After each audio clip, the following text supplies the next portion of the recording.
Hi, welcome back. I'm going to film like 5 videos in this exact t-shirt, so that's just, don't worry about it. Okay, so welcome. This is my April and May wrap up.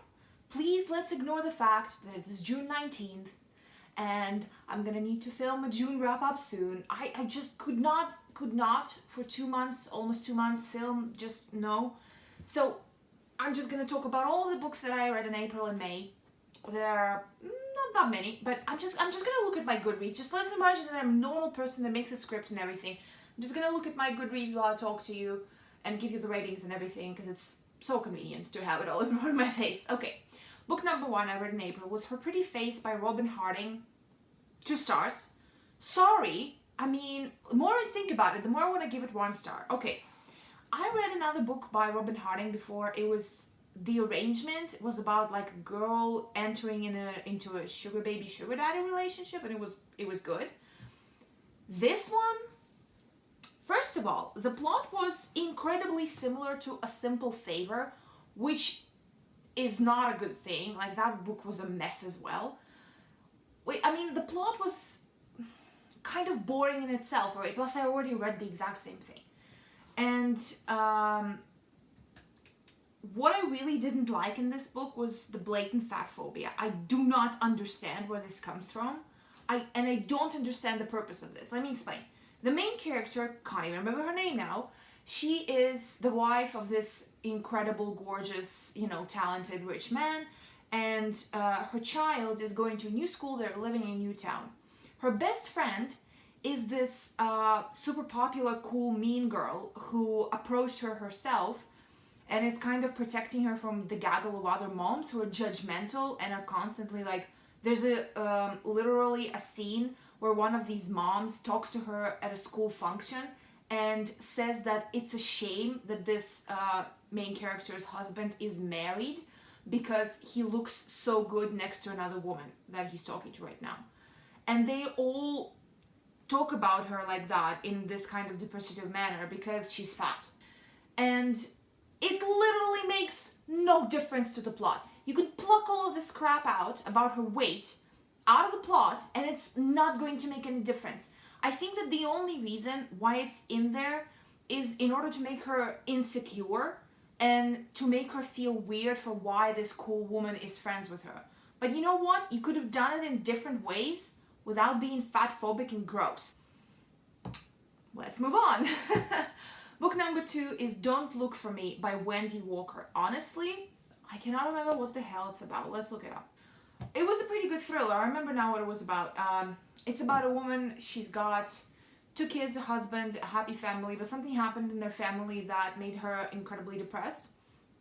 And she thinks her husband's cheating on her, and one night she just decides to just disappear. She just gets into a car, hitchhikes, and just disappears. And her daughter decides to look for her, even though Molly left a note saying, "Don't look for me."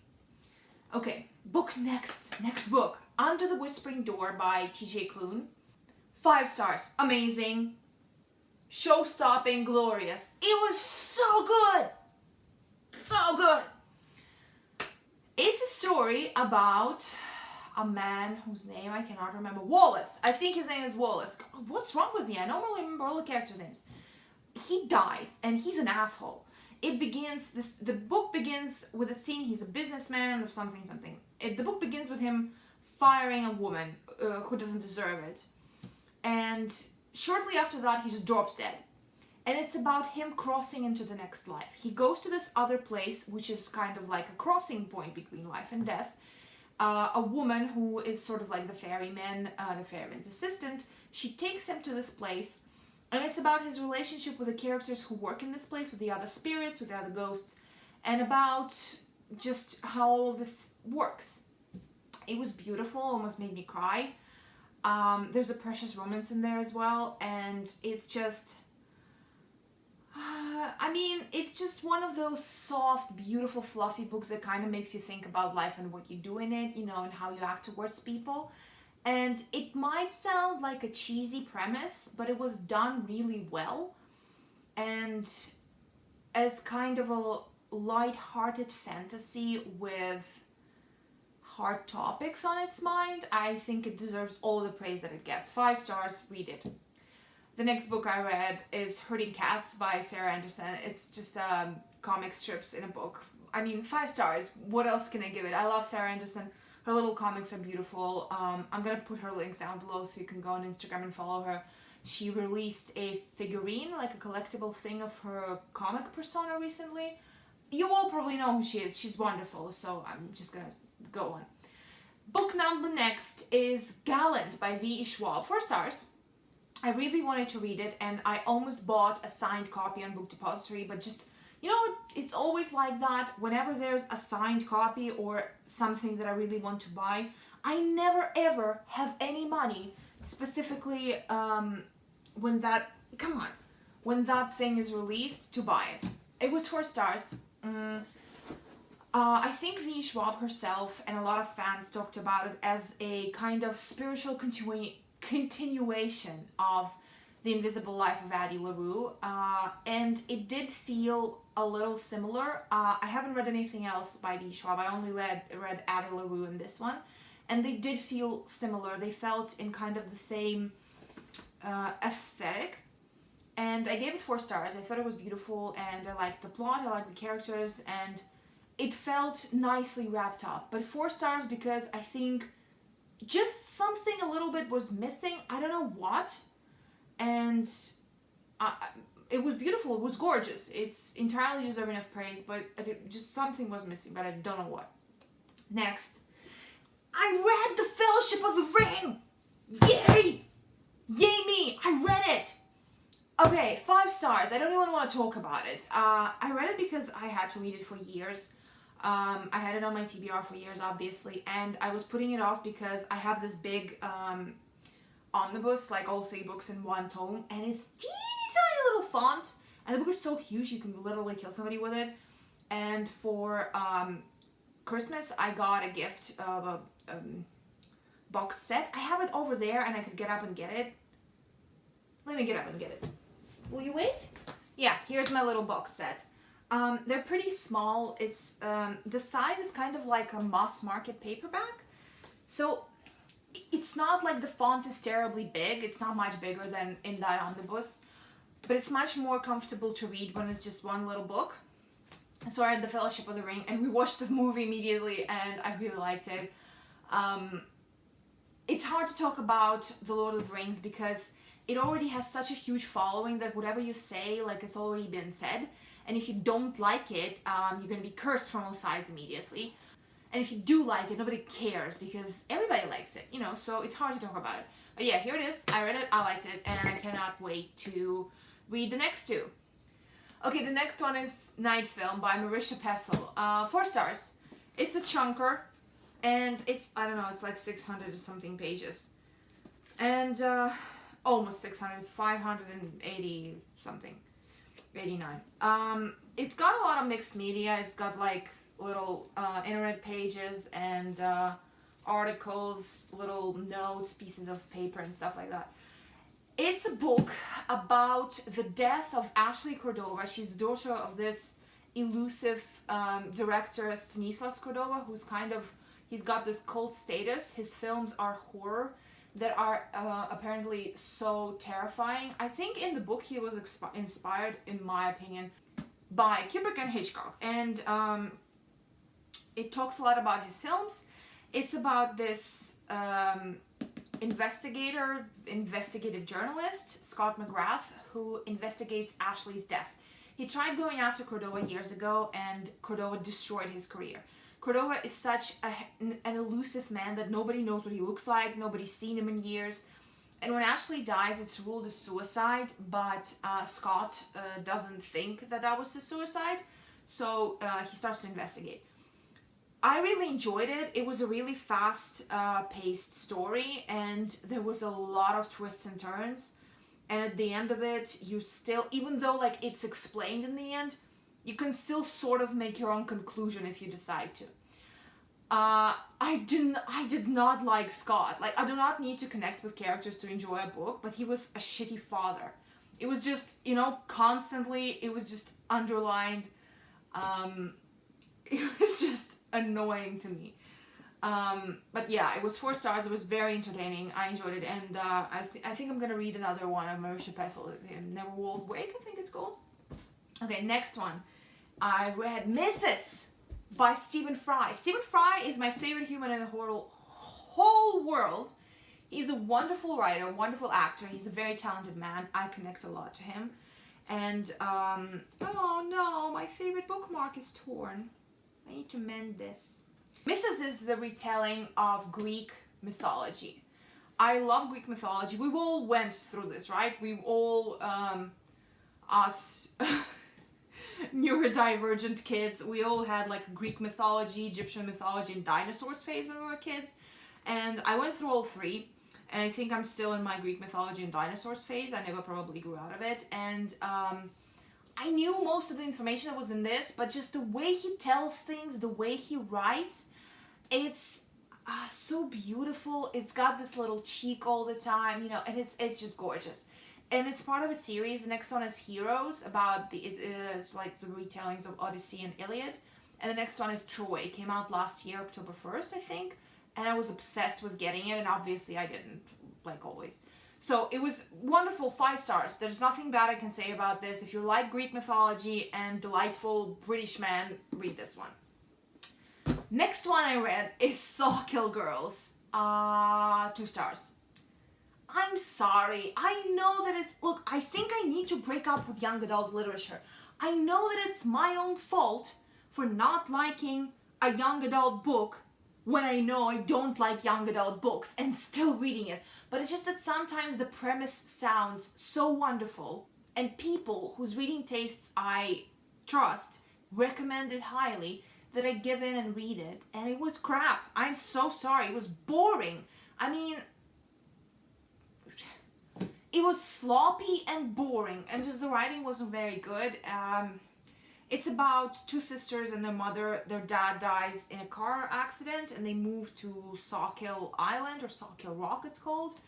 And there are 2 other girls on this island who are the main characters. Val, who's like the popular mean girl, and who's like the queen of the town. And Zoe, who is... I mean, there's a bunch of bisexual and asexual rap in this, which is excellent. I mean, I like girls kissing, okay? But when it's bad writing, girls kissing isn't gonna save it, unfortunately. I mean, I wish it would, but it just didn't. And it's about the relationship between all of these girls, their friendships, and there's something sinister going on an island. Girls are disappearing. And it's about the investigation and what happens, and magical things are happening. Okay, the next one that I read is... Where'd it go? Oh, it's here. Vampires Never Get Old. It's Tales with Fresh Bite. It's an anthology of short stories edited by Zoraida Cordova and Natalie C. Parker. I got it right. Sorry, my brain. I read it for another video, and it's gonna be somewhere here in my video soon. It's just short stories about vampires. I have lots of thoughts on this, and you can find them out in another video. And if I already posted that one, I'm just gonna link it somewhere here. Okay. Next one. Burning Chrome. Sorry. Sorry. Yes. This one, 4 stars. Excellent. 4 because I counted up all of their ratings for the individual stories that I gave, and it came out 3.2. But I think that for me, it's 4. Because a lot of the stories, most of the stories were very good, and a couple of the stories were... want to throw them out. Throw them out of here. Just put them in the garbage. I don't want to name any names. Next one. Burning Chrome by William Gibson. 4 stars. William Gibson is the creator of the cyberpunk genre. Let us not mention the unholy abomination that was the game that came out last year. I don't want to perceive it. It does not exist in my world, okay? William Gibson is the creator of the original Night City. He wrote the Neuromancer trilogy, which is here somewhere. And these short stories are the short stories from that world and from others of his sci-fi worlds. You might have seen the movie. I mean, this is old sci-fi. I mean, look at this cover. Fuck's sake. It's also an old edition, which is why it looks like that. I'm gonna tell you when this edition was published, and it was in 1995, which is not that old. Well, I mean, it's 27 years old, which is why it looks like that, but it's excellent short stories. The first one in here is Johnny Mnemonic. You might have seen the movie with Keanu Reeves, which is not bad, but the female character in that movie is actually supposed to be called Molly Millions, but they couldn't put her in the movie because for whatever reason, the rights to the character Molly Millions was already purchased by another studio, whatever the hell that is, I don't understand, because nobody ever made anything with her. And Molly Millions is one of the main characters in the first Neuromancer book. So if you like cyberpunk, if you like old sci-fi, classic sci-fi that is at the forefront of all of this, read this. It's very, very strange sometimes. The language is beautiful and it's written entirely like you are within the world. It does not give a fuck about whether or not you understand what's happening, but it's not like modern sci-fi where it just throws terminology at you and, you know, just assumes you're gonna guess what it means.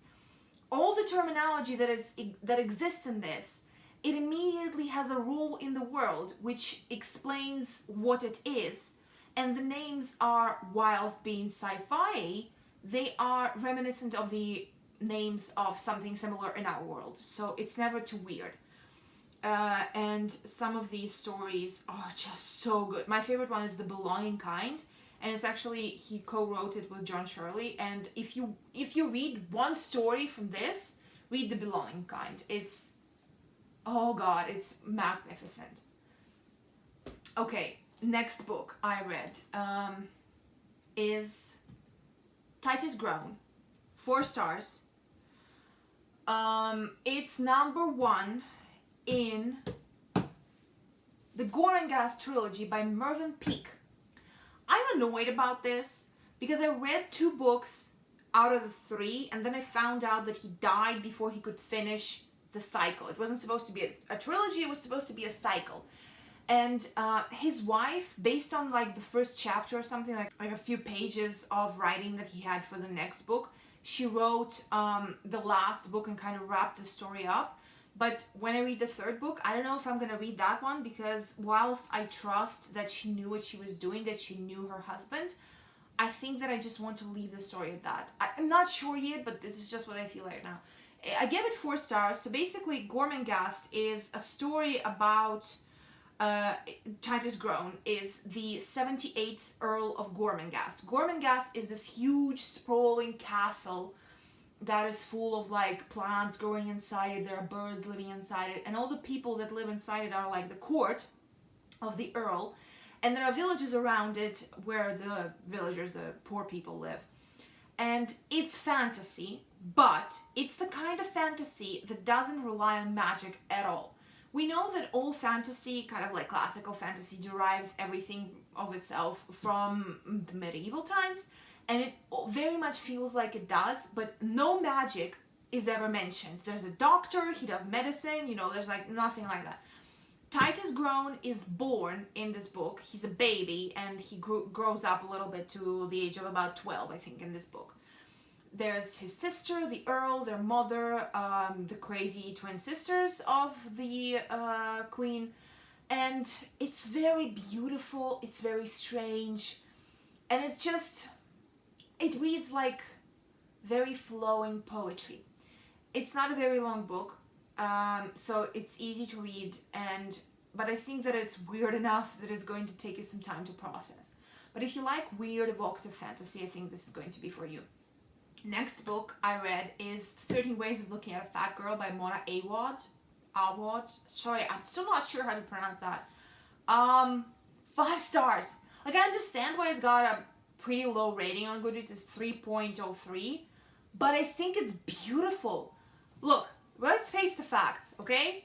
If you're a fat girl, this book's for you. You know what it's talking about. It's just, it's about a woman who is her whole life trying to lose weight, and when she finally does, she's still not happy.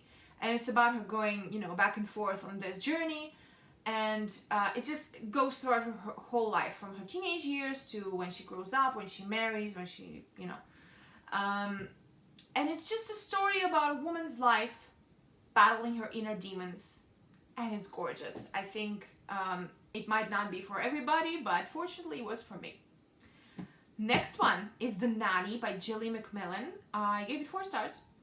It was a thriller. It was just a random pick. I picked it on Scribd. I was just looking through thrillers, and I think it's really good.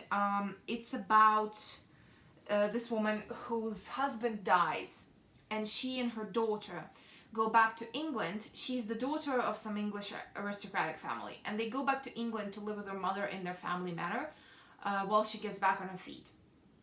And she didn't have a good relationship with her mother, but she was in love with her nanny Hannah when she was a child, who one night just got up and left. She just left. She didn't tell anybody. She didn't give an I quit notice, nothing. She didn't even say goodbye to this girl. She just left. And she's still got this scar inside her. And when they go back to her ancestral home and she reconnects with her mother and her daughter connects with her mother, all of these things from the past of what actually happened with the nanny start coming out. And it's just a nice mystery thriller. It was nicely paced, and it wasn't ridiculous or anything, and it entertained me, so 4 stars. Next one is Gorman Gas, again by Mervyn Peake. That's book 2 in the Gorman Gas trilogy. I gave it 4 stars. I'm not going to tell you what it's about because it's going to spoil the first one, but it's the continuation of the first book, and if you like the first one, you're obviously going to read this one. I read it in the next month, which is something I almost never do. It's very hard for me to read a series back to back. Okay, 2 more left. I promise it's almost over. So, the next one is Catherine House by Elizabeth Thomas, and I gave it 4 stars. It was a book for the Literally Dead Book Club, which is hosted by Kayla from Books and Lala. I thought it was a beautiful book. It's got this lovely language, and it feels like you're underwater. It's just the main character, she is hiding from something in her past. She gets accepted into this incredibly exclusive college called Catherine House.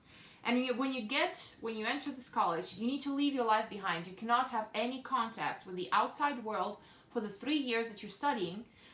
You can earn points if you have good grades and spend them to call your family and stuff, but it's almost impossible to get these points. And we don't know what she's running from, but she's got this kind of apathetic attitude, and a lot of people are saying that she might be suffering from PTSD, which is what she acts like.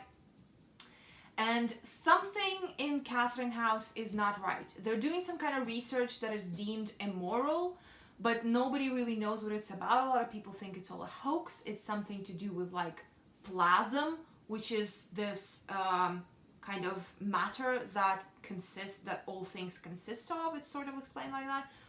What is about this book that I think a lot of people don't like is the fact that it has no plot. There is no overarching conflict or anything. It's just 3 parts, year 1, year 2, year 3. And there's no mystery. I mean, there's kind of a mystery, what is plasm, but it's not a mystery that she's actively trying to solve. And it's just about this woman drifting around this huge house. And it's kind of dilapidated and everything, but it provides the students with everything. Clothes, books, food, everything. You all wear the same clothes. And it was very much spooky and weird and fucked up, and I enjoyed it a lot. And the next book was Bridge to Terabithia by Catherine Patterson. I gave it 4 stars, and oh my god, I cried like that. Even though I saw what was coming, from the first scene of this book, I knew how it's gonna end. But son of a bitch, I mean, it hurt me right into my little heart. It's a children's book. Honestly, my whole entire life, I thought that it was a fantasy. I have no idea why.